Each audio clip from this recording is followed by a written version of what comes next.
As technology and computers revolutionized themselves at the turn of the 21st century, so did black hat-wearing hackers. No hacker of this era has a tale more enthralling, more topsy-turvy, and more morally divisive than that of Ukrainian tech whiz Maxim Popov. After voluntarily turning himself over to the authorities and picturing a free life in America as a security expert, the FBI blindsided him. Then, following years of collaboration, jail time, and FBI success stories, Maxim threw a curveball of his own, taking an innocent agent down in the process. His targets bled millions, and his schemes were so widespread and intricate that even the top detectives remained fooled. Turns out that this mole was never really a mole. As a youngster growing up in the Ukrainian city of Zhytomyr, 2 hours west of Kiev, it didn't take long before Maxim Popov was finding his feet in the computer world. He'd mastered the technical basics by using the school computers. While Americans were learning on the IBM XT, Maxim was developing his skills on a Kiev-based company clone called the Poisk One. He was obsessed with cyberpunk fiction and rewatched the 1995 movie Hackers with Angelina Jolie more times than he could count. Through his teenage years, Maxim's mantra became obvious. He was going to be a computer hacker, and he was planning to make a lot of money while doing so. It wasn't until Maxim's father bought him his very own PC as a 15-year-old that he could put his fascination and vision into practice. Legitimate tech jobs were few and far between, while computer-savvy young programmers were aplenty. This imbalance led to hordes of young hackers, with Maxim Popov at the core. While not the most technically talented hacker out there by any means, Maxim combined the skills he did master with a social edge. He had an insatiable talent for manipulating people. His first target? Stolen credit card numbers. He would call up American cell phone and computer retailers, put on a near-perfect accent, and then direct the companies to cash out the accounts directly to him. This worked like a charm for a while. However, retailers eventually saw a pattern emerge with Eastern European shipping addresses, so the opportunities dried up. From there, it was a transition into the extortion game. Working with a crew, Maxim would break into well-known American-based companies' digital frameworks, steal their data, and then approach them with an offering. Credit card data from 38,000 customers of eMoney, a former electronic payment provider, now sat in Maxim's pocket. Then another 16,000 dossiers of personal information were ransacked from Western Union. With this data at his disposal, Maxim contacted the companies and offered to put a stop to the intrusions and destroy the stolen information, on one condition: they hire him as their security consultant, which typically came with fees of anywhere between $50,000 and $500,000 American dollars. eMoney didn't just sit back and allow themselves to be taken advantage of. They were secretly in contact with the FBI while the whole ordeal was going down, and were stringing Maxim along as the authorities added to their pile of investigative material. Meanwhile, tensions in Zhytomyr were rising, as was the threat of violence. So Maxim formed a bold idea: to move to America, turn himself in to the FBI voluntarily, take a slap on the wrist as punishment, and work in tandem with the authorities as a computer security expert, rather than work against them. Then he could transition into his own internet startup company and bring in the big bucks. He'd been in contact with the American authorities up to this point, and they were on board, coming across as friendly and cooperative. He did get on the plane to the US, and he did intend to work with the FBI, but they had other ideas. As soon as he set foot on American soil, it was clear that the arrangement had been altered, and there was nothing that Maxim, an admitted criminal, could do. The FBI threw Maxim into a small isolation room. They presented a choice. Option A: Maxim could become an FBI informant, working around the clock to lure his former criminal partners into a sticky FBI trap. Or Option B: Maxim could go to jail. Without much wiggle room, he cooperated with the FBI over the next 24 hours in a test environment. They instructed him to talk to his friends in Russian online chat rooms while the FBI monitored every message. However, Max was only pretending to cooperate. In reality, he was interweaving Russian colloquialisms into his messages to warn his associates that he was now an American government mole. 3 months later, the translations made their way onto the desks of the FBI agents, who quickly realized that they, this time, had been played for fools. Maxim was taken out of his safe house and thrown into a small county jail to face charges for his past cybercrimes. While all of this was taking place, computer hacking in the wider world was only increasing. The volume of spam and phishing emails was increasing. Credit card fraud was escalating.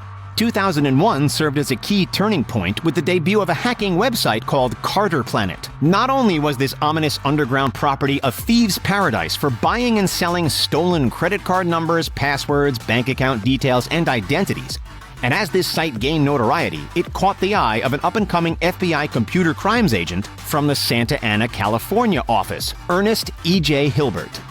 Agent Hilbert was well aware that having a native Russian speaker and experienced cyber thief on his side could be the masterstroke that could unravel this entire website and bring in far more seasoned cybercriminals. So in order to sway Popov to join FBI's so-called intelligence-gathering mission, Hilbert needed to do two things. One, assure him that this time, the FBI was not intending for Popov to rat on his friends. And two, he needed to stroke Popov's ego, saying things like, "I truly respect your skill set." Those factors was enough to get the Ukrainian on board. As much as Maxim detested the idea of working for the FBI, it was a sight for sore eyes compared to the inside of a jail cell. Every day, Hilbert and another agent would collect Popov, keep him shackled and handcuffed as they led him to their car, and then drove to a nearby office building decked out with desks and a handful of Windows computers and a Cyrillic keyboard. This routine soon became known as Operation Ant City, during which Popov, who now had a new digital identity, would hang out in underground European chat rooms and post about Carter Planet. In the eyes of the digital underworld, this guy was a big-time Ukrainian scammer who wanted nothing more than stolen credit cards and lots of them. Popov's first scalp was a mysterious Ukrainian hacker known only as Script. The pair spoke online, eventually agreeing on a deal. This mystery hacker named Dennis Pinhouse, who was actually Maxim Popov working with the FBI, would buy $400 worth of stolen credit card numbers from Script, and Script would send them to California. But by mailing the contraband out of the Ukraine onto U.S. soil, Script committed a federal crime in U.S. jurisdiction, which helped persuade Ukrainian police to arrest him. In February of 2003, Data Processing International, or DPI for short, was hacked, leaving the information of 8 million credit cards exposed. As Popov searched for answers into the DPI hacking, he came across a 21-year-old Russian student called RES. RES claimed that he knew the three hackers responsible and was willing to negotiate a deal. So Popov kept digging. He offered to buy all 8 million cards for $200,000. However, up until this point, he'd only made small purchases, and RES didn't believe for a second that Popov actually had $200,000 in his bank account. Fortunately, Agent Hilbert came up with a solution. He, Popov, and an entourage of FBI agents were shuttled to a nearby bank that had agreed to cooperate with the scheme. In a hidden back room, bank staff brought out $200,000 in $100 bills from the vault and placed it on a table. With cameras rolling, Popov rifled through the wads of cash and explained in phrases in Russian which translated into things like, "Look, I'm showing you the dough and I'm showing it to you at point-blank range." The video worked like a charm. Popov knew that all Eastern European hackers really wanted was a job. As a thank you gesture for completing the deal, Popov directed RES to apply for a company that Popov allegedly worked for, which was fake and set up by the FBI, of course. RES applied using his real name. And just like that, the FBI had all it needed. In total, the operation had removed 400,000 stolen credit cards from the black market and alerted over 700 companies that they'd been breached by Eastern European hackers, adding up to millions of dollars worth of foiled scams. Throughout all of these ploys, Popov and Agent Hilbert developed a rather strong bond. On one Thanksgiving day, rather than spend another 10 hours solving cybercrimes, Hilbert surprised his hacker with a projector, a Lord of the Rings DVD, and a complete Thanksgiving meal. They trusted one another. After 8 months behind bars and working on Operation Ant City, Popov was released. The FBI rented him a place on the beach in Santa Ana, but he couldn't adjust to life in suburban California. So a judge granted him permission to visit Ukraine, provided that he returned to California shortly after to serve out the remainder of his supervised release. Agent Hilbert drove Popov to the airport and said goodbye, knowing full well that he wouldn't see the cunning hacker again. Taking advantage of the strong relationship that the pair had formed, Popov began feeding Hilbert a steady stream of tips on the basis of good faith while back in Ukraine. One of these tips led Hilbert to a Russian hacker gang called X.25. This group had hacked companies like AT&T, but also hacked the FBI itself. Thanks to Popov's help, Agent Hilbert had found the man responsible, an engineering student in St. Petersburg named Leonid Idol Sokolov. Hilbert got Sokolov to admit the wrongdoings, but then it fell apart in an instant. In reality, these good faith tips were part of a larger plan, a black hat plan. Popov was working together with X.25 and Sokolov. X.25 would hack, and then Maxim would come in and save the day, for a hefty fee at the company's expense, of course. all while throwing around the FBI agent Hilbert's name as someone who could vouch for his credibility. In essence, Popov was now sabotaging the FBI from the inside. For the AT&T job alone, Maxim Popov was asking for $150,000.